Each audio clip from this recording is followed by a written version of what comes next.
Have you ever heard the term silent majority? Have you felt like you could do more? Do you have a desire to help with local politics or make a difference in how the government operates? Is it overwhelming to think about? Those questions define me. They were me, but not anymore.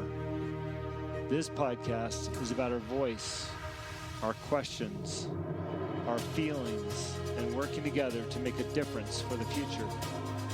We believe that we must fight for our liberty or lose our freedoms.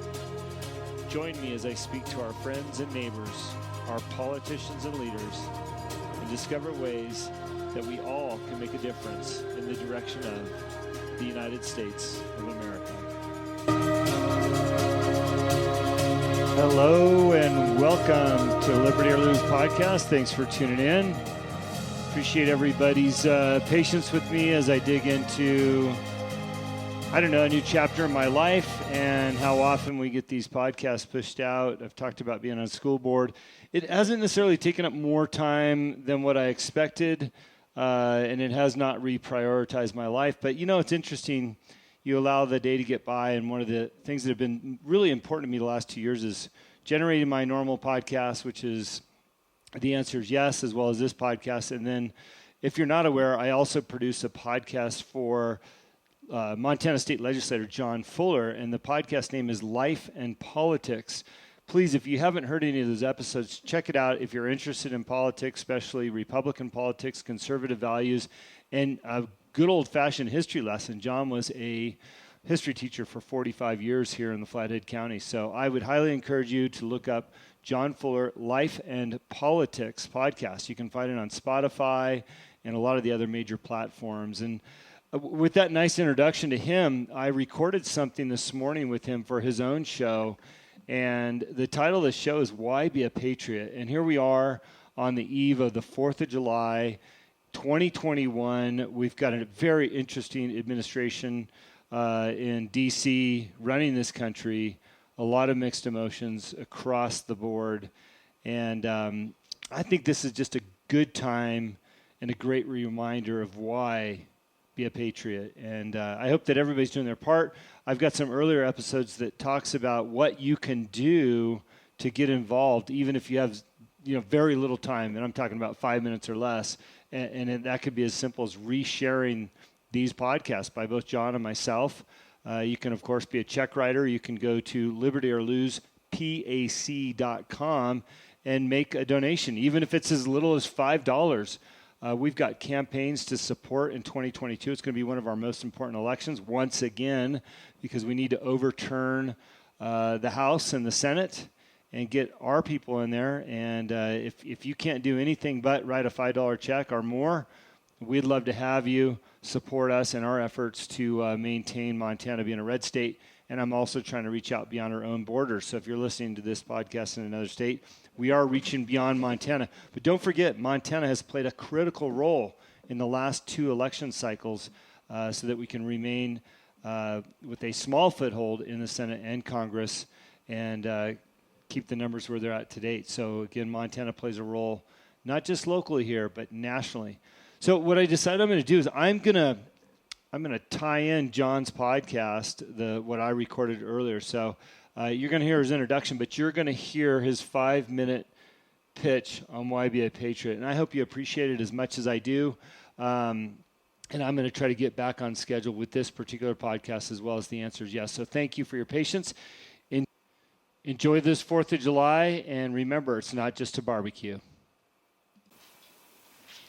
Welcome to Life and Politics in Northwest Montana with John Fuller. I'm so grateful that you're here. And again, thanks to all the platforms that carry this podcast.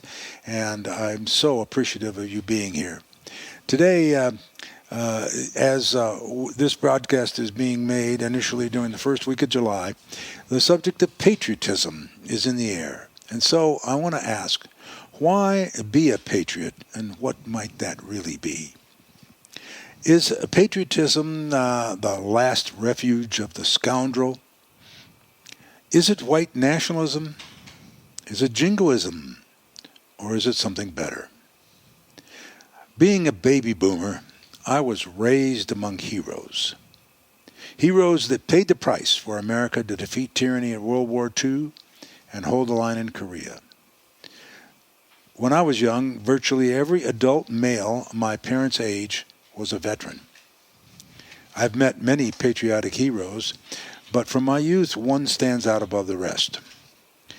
I had a shooting coach. I was on a small bore shooting team as a young man. I know. Nancy Pelosi would be horrified. Okay, but my shooting coach when I was young was a retired U.S. Army colonel, a veteran of World War I, World War II, and Korea. He had been awarded every medal for valor the Army gives, or awards, except the Medal of Honor, and several of them were duplicated.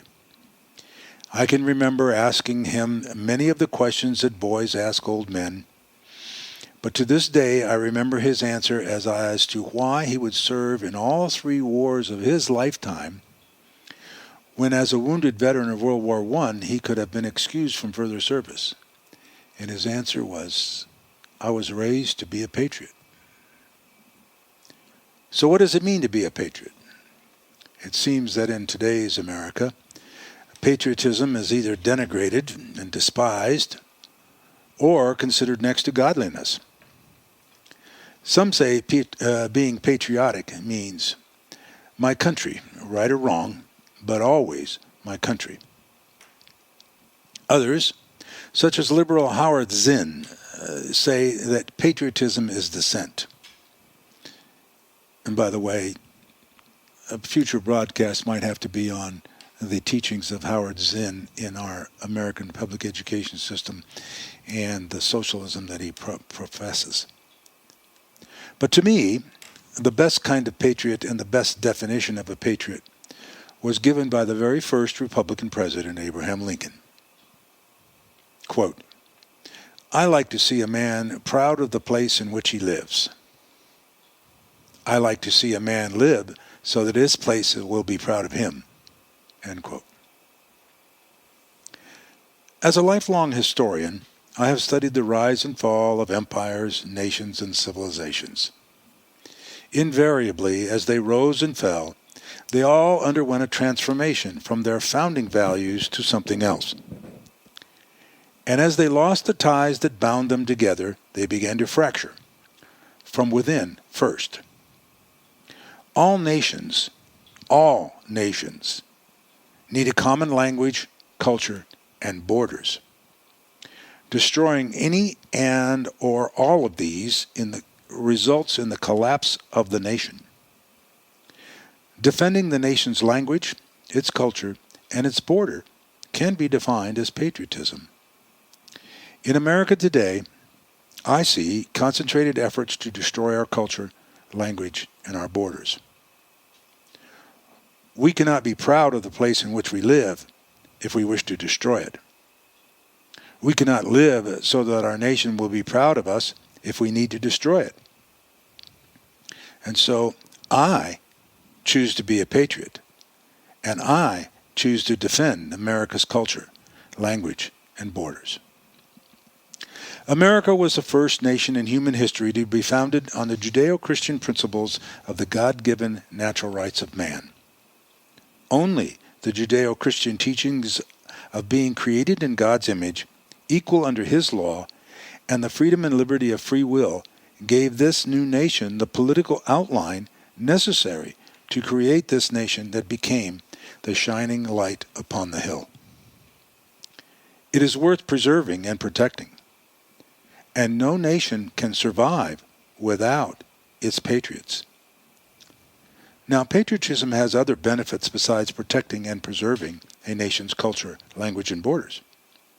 The benefits include the self-motivation of its people, increased productivity, the promotion of better governance, the enhancement of social cohesion and a sense of community, and selfless service in the name of the nation and the community that makes it up. Since I was raised to be a patriot, like my old veteran shooting coach, I choose to continue my lifetime of public service. And that is one reason why I've declared my candidacy for Kalispell Senate District 4 in the 2022 general election. Lord Bryan said, "He who loves not his country can love nothing." And Henry James said, "Patriotism is like charity. It begins at home." And so, here's where we begin. I thank you again for listening. This is John Fuller, Life and Politics in Northwest Montana. May God bless you, God bless Montana, and God bless America.